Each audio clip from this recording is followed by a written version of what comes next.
Rebonjour, on continue avec les multiplexeurs.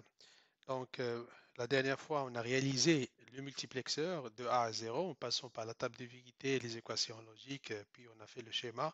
Donc, après l'entité, le dessin, les entrées, les sorties, puis on a fait à l'intérieur la fonctionnalité, ou bien l'architecture interne de ce composant pour qu'il fasse la fonction de multiplexer. Donc ici, il y en a sur le marché plusieurs types de multiplexeurs comme celui-là, le 7453, comme on voit ici. Donc il s'agit d'un multiplexeur de 4 MUX 1, c'est-à-dire donc on a 4 entrées et seulement une sortie. Une entrée sera sélectionnée vers la sortie, soit la sortie 1Y selon le choix de A et B.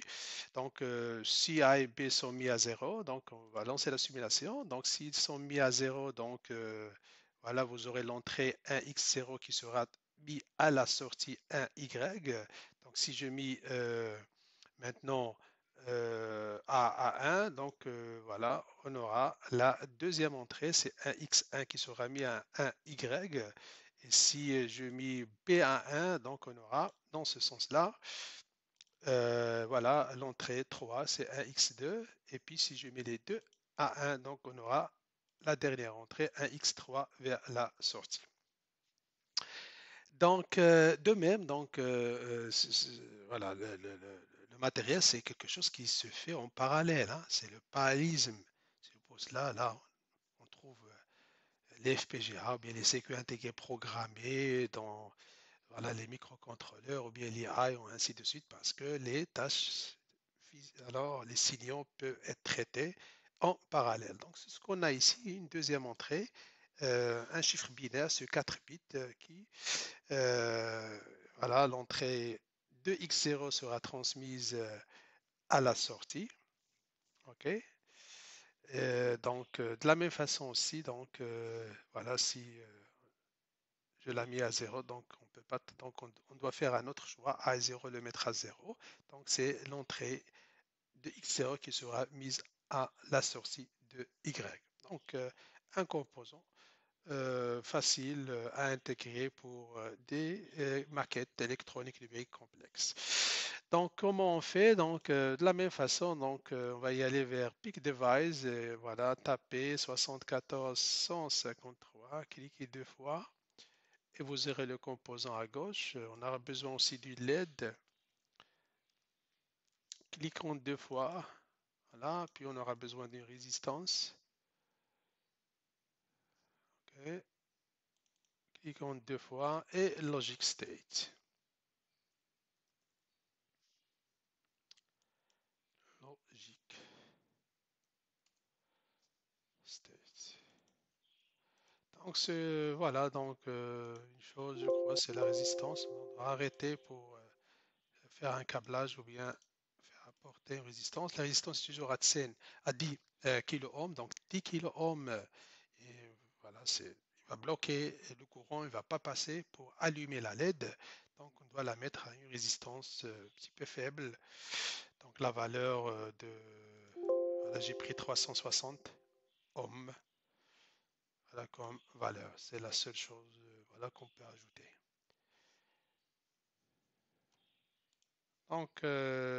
Voilà, une petite vidéo sur le multiplexeur. On peut ajouter une autre.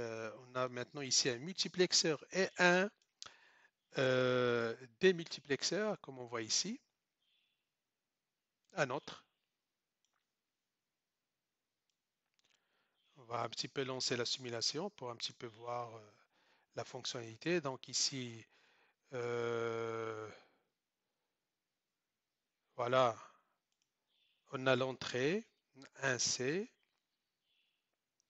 et on va la transmise vers, donc elle est low active vers la sortie appropriée.